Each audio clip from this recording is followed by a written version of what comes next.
All right, going to do a review on this Arksen roof cargo rack from Amazon. This is the 64-inch. And as you can see, it's got the extensions in the middle that come with it.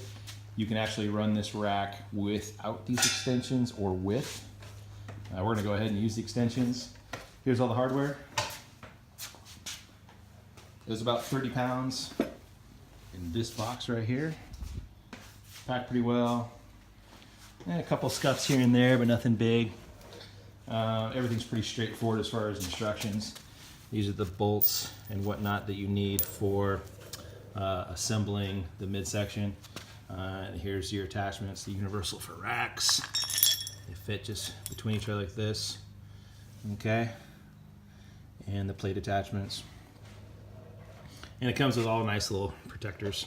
So when you put gear in there, you don't have end pieces scratching your waterproof bags or whatever you may be putting up there. So anyway, we're gonna go ahead and assemble this and get ready for it to go on the Tahoe.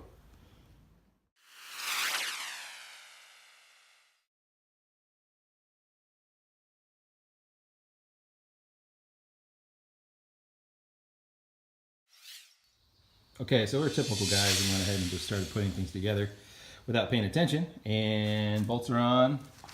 But these plates are also supposed to be on there before we put the bolts on, so we better take these off and put them on.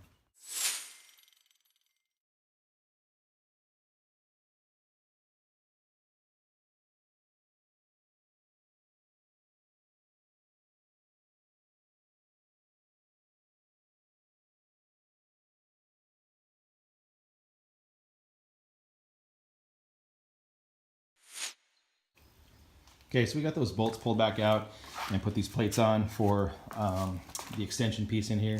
These help out quite a bit, obviously offer a lot more stability for the rack.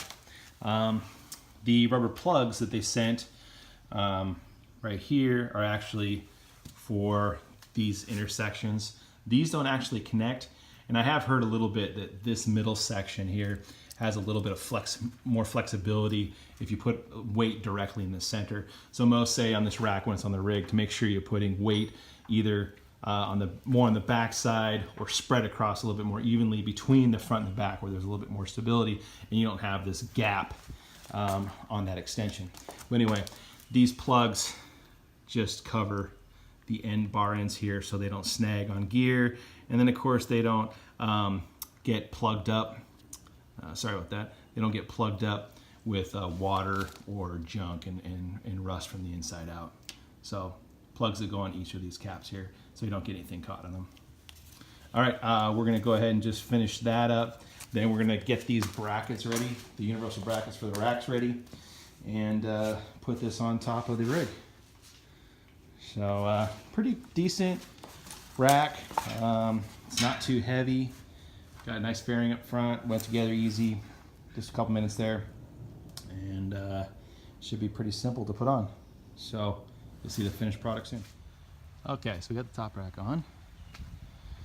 Went on pretty easy. I didn't take a lot of detail shots because we do a lot of finicking because we're kind of crazy about things being balanced and even. But here's a close-up view of how the bracket goes on. Okay, that metal arm wraps underneath. This goes in between the rubber spacer, goes in between the rack and this top bracket. You throw these down. We put them all on and then started and snugged them and then started moving it around to make sure the line was nice and even. I decided to space these further out than keeping in the middle to keep the rack low profile because these bars arch, and so if you move this bracket further forward, that actually lifts the rack further from the vehicle. So I space this as far out as possible on both sides so that I can keep this close to the factory rack. If that causes problems or anything, I'll have to do an update on this, but we'll see how she goes. Wind noise, big rack, looks good. And we got it on there pretty dead center. But anyway, this is on a Tahoe. And of course, that's why I went with the big rack. So I got lots of roof space to take advantage of. All right, so we took this for a spin, actually drove it around all afternoon. And I ended up actually spacing these out just a teeny bit wider to keep the profile low. Not for any reason in particular, just being picky. We actually drove around with the sunroof open, freeway speeds around town. Wind noise was really good actually around the sunroof. I gotta tighten these up a little bit, or it gets a little wiggle.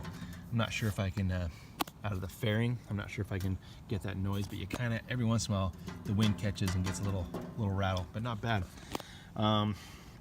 Last thing I'm doing, since this is exposed hardware, and I live in Washington, I'm gonna put some fluid film on these. Keep that rag underneath, and wipe the mess away. You don't need much, just a little bit. This stuff is great if you don't know what I'm talking about.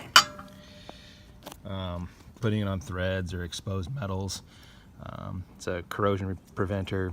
It's really tough. It stands up to weather. Just put a coat on it. It's kind of nasty looking stuff, as you can see there. Kind of clean it up. As long as it's around the threads, you'll be able to really, spin those back off easily without them getting all hardened up. So anyway, pretty cool stuff. Sprayed on all kinds of things that are exposed to weather and salt air and stuff. But anyway, good rack so far. Anything crazy, maybe I'll do a long term just for fun if get enough views and people have interest. If you have questions, leave a comment. Yeah, like and follow if you want. Thanks.